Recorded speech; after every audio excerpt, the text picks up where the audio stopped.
Olá a todos! Hoje, como sugestão de leitura do Evangelho segundo o Espiritismo, capítulo 12, itens 13 e 14. Item 13. O duelo como que o outrora se dominava o juízo de Deus é uma das instituições bárbaras que ainda regem a sociedade.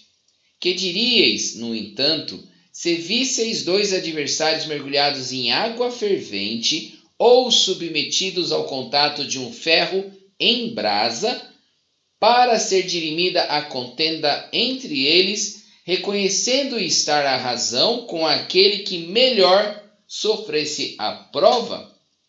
Qualificaríeis de insensatos esses costumes, não é exato? Pois o duelo é coisa pior do que tudo isso. Para o duelista destro, é um assassínio praticado a sangue frio, com toda a premeditação que possa haver, uma vez que ele está certo da eficácia do golpe que desfechará. Para o adversário, quase certo de sucumbir em virtude de sua fraqueza e inabilidade, é um suicídio cometido com a mais fria reflexão. Sei que muitas vezes se procura evitar essa alternativa igualmente criminosa, confiando ao acaso a questão. Mas não é isso voltar sobre outra forma ao juízo de Deus da Idade Média? E nessa época infinitamente menor era a culpa. A própria denominação de juízo de Deus indica fé. Ingênua, é verdade, porém, afinal, fé na justiça de Deus, que não podia consentir sucumbisse um inocente, ao passo que, no duelo, tudo se confia à força bruta de tal sorte que não raro é o ofendido que sucumbe. Ó estúpido amor próprio, tola vaidade e louco orgulho! Quando sereis substituídos pela caridade cristã, pelo amor do próximo e pela humildade que o Cristo exemplificou e preceituou? Só quando isso se der desaparecerão esses preceitos monstruosos que ainda governam os homens e que as leis são impotentes para reprimir, porque não basta interditar o mal e prescrever o bem. É preciso que o princípio do bem e o horror ao mal morem no coração do homem. Mensagem enviada por um espírito protetor em Bordeaux em 1861. Item 14. Que juízo farão de mim, costumais dizer, se eu recusar a reparação que se me exige, ou se não a reclamar de quem me ofendeu? Os loucos, como vós, os homens atrasados, vos censurarão. Mas os que se acham esclarecidos pelo facho do progresso intelectual e moral dirão que procedeis de acordo com a verdadeira sabedoria. Reflete um pouco. Por motivos de uma palavra dita às vezes impensadamente ou inofensiva, vinda de um dos vossos irmãos, o vosso orgulho se sente ferido? Respondeis de modo acre e daí uma provocação. Antes que chegue o momento decisivo, inquires de vós mesmos se procedeis como cristãos. Que contas ficareis devendo à sociedade por privardes de um de seus membros? Pensastes no remorso que vos assaltará por haverdes roubado a uma mulher o marido, a uma mãe o filho, ao filho o pai que lhe servia de amparo?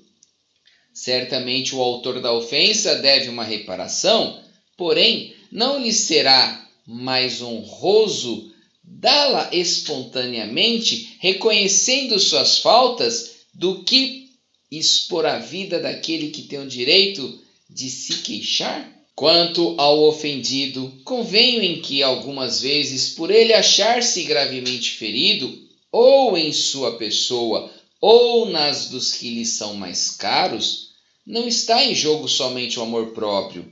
O coração se acha magoado, sofre, mas além de ser estúpido arriscar a vida, lançando-se contra um miserável capaz de praticar infâmias, dar-se-á que, morto este, a afronta, qualquer que seja, deixa de existir? Não é exato que o sangue derramado imprime retumbância maior a um fato que, se falso, cairia por si mesmo e que, se verdadeiro, deve ficar sepultado no silêncio? Nada mais estará, pois senão a satisfação da sede de vingança. A triste satisfação que quase sempre dá lugar, já nesta vida, a causticantes remorsos. Se é o ofendido que sucumbe, onde há reparação? Quando a caridade regular a conduta dos homens, eles conformarão seus atos e palavras a esta máxima: não façais aos outros o que não quiserdes que vos façam. Em se verificando isso, desaparecerão todas as causas de dissensões e com elas as dos duelos e das guerras, que são os duelos de povo a povo. Mensagem enviada pelo Espírito Superior Francisco Xavier em Bordeaux, 1861. E assim, queridos irmãos em Cristo, fiquem agora com os comentários da sugestão do dia de hoje. Até mais, tchau, tchau. Olá, bom dia a todos. Hoje, capítulo 12, itens 13 e 14. O tema é duelo. O assunto do capítulo 12 é onde Kardec nos traz as máximas do Cristo sobre amai os vossos inimigos. Jesus está tentando nos ensinar isso há mais de 2000 anos. E Kardec nos traz uma mensagem sobre o duelo, assinada por dois espíritos no ano de 1861. No item 13, o espírito superior, que assina como espírito protetor, no finalzinho do capítulo, do item, no parágrafo, no segundo parágrafo, ele fala assim: ó amor próprio estúpido, tola vaidade, louco orgulho.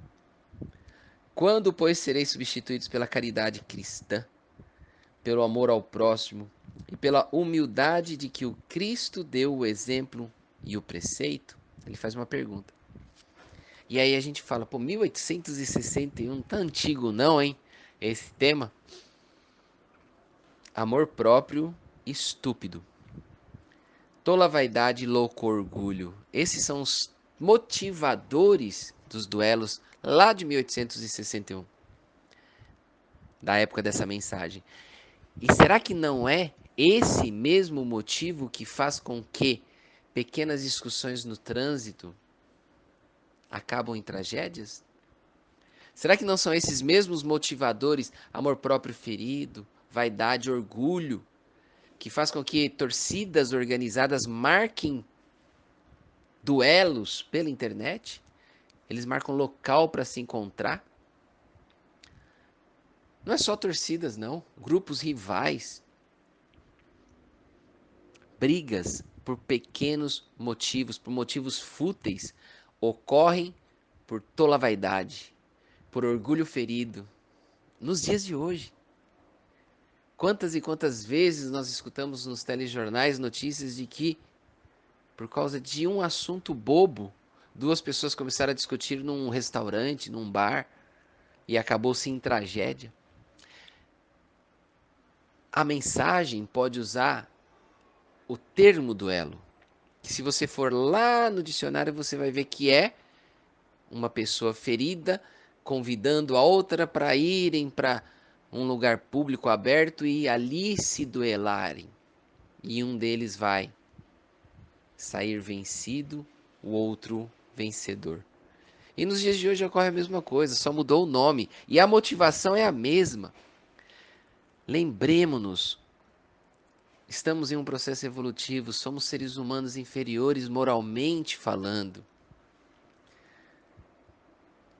Para nós espíritas cristãos, para nós espíritas evangélicos, começa a ficar um pouquinho mais claro quando a gente pega essa mensagem de Kardec, e joga nos dias de hoje para a gente ver as barbaridades que somos capazes quando somos ofendidos.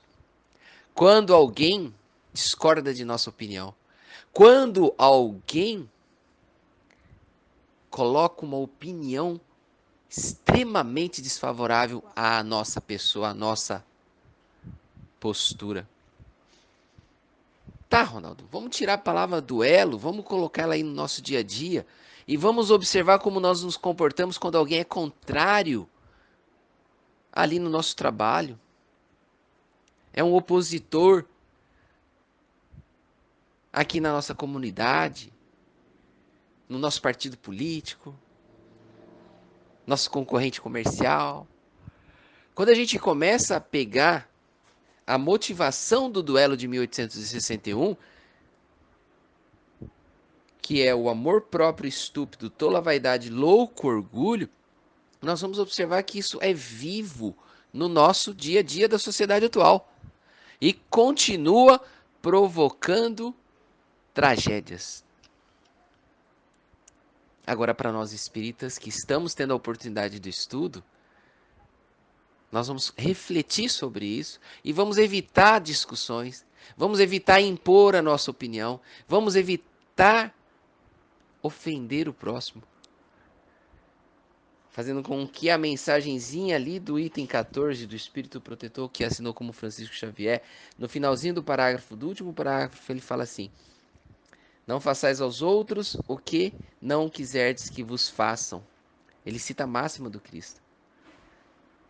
Pois quando nós chegarmos num ponto onde compreendemos que a moral do Cristo, que ele nos deixou de seu exemplo, é nossa meta, nosso objetivo, e nós, através de nossas ações, nossos pensamentos, nossas palavras, nosso cotidiano, no campo de batalha mesmo, no dia a dia, com aquelas pessoas mais próximas ali que estão para nos auxiliar, para nos testar, para nos provar. Nesses momentos, se a gente conseguir não fazer o que nós não gostaríamos que fizessem para a gente, nós já estamos dando um passinho muito grande na nossa escada evolutiva, moralmente falando. Quando nós evitarmos as discussões, nós estamos dando um passinho nessa escada evolutiva. Evitemos as discussões, sejamos humildes, procuremos fazer essa reflexão do dia de hoje, a fim de que não provoquemos e nem participamos dos duelos modernos. Que Deus nos abençoe, que Deus nos dê a proteção necessária, que Deus permita que os bons espíritos e principalmente o nosso bom anjo da guarda esteja conosco. E o mais importante, é que a gente esteja com os nossos pensamentos sempre em oração, sempre elevados, a fim de que nós possamos escutar as orientações dos bons espíritos e do bom anjo da guarda. Que Deus os abençoe e todos tenham um ótimo dia. Que assim seja.